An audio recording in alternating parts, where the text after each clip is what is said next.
Hi, this is Laura Rebecca, and today's tutorial is on how to write an awesome research paper.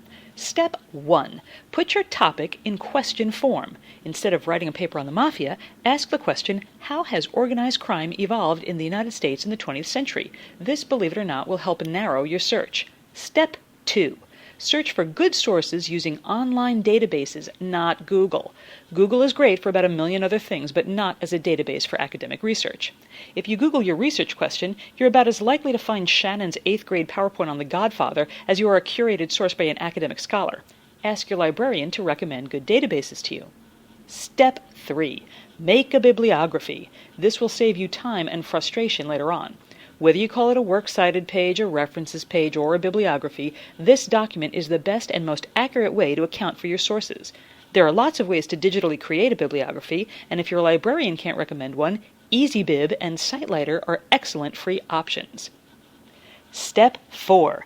Take notes. Unless you're a rare sort of genius, don't just read your source material and then try to write the paper off the top of your head, because if you do, your paper will sound like you wrote it off the top of your head and your grade will reflect that accordingly.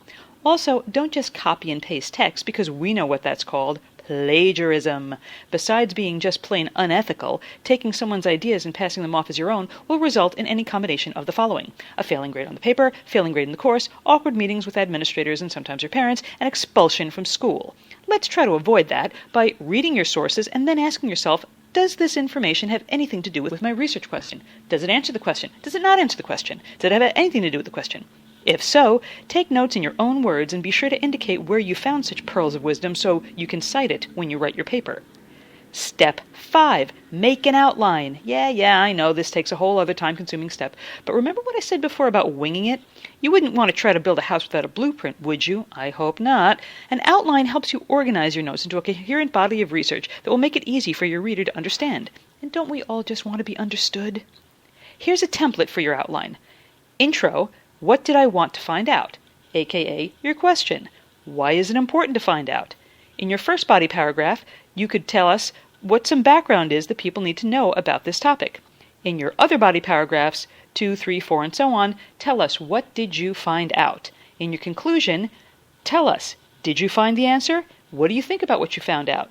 Just follow these steps and you should be able to find a way to create a coherent outline. Step 6. Yay, now you're ready to write the draft. Well, just take your outline, plug in your notes, cite your sources as you write, and before you know it, you'll have a draft. Here are some tips. Start with an attention grabber, a quote, an anecdote, a statistic, something that will grab the reader's attention and make them want to read on. Also, be sure to use transitions between paragraphs. However, furthermore, as a result of, in addition to, these are all pretty common transitions and signal phrases. Avoid starting a sentence with "so" or a direct quote. Use 12-point font, double-space the body, and stick to fonts like Courier, Arial, or Times New Roman. Save the fancy fonts for holiday greetings and party invitations. Step 7. Your final checklist. Once you have completed the draft, check for spelling, punctuation, grammatical errors. Those can make it hard for the reader to understand what you're saying. And check to make sure that you've avoided using the first person, I, me, or the second person, you, and make every effort to use a formal, objective, and academic tone throughout your paper.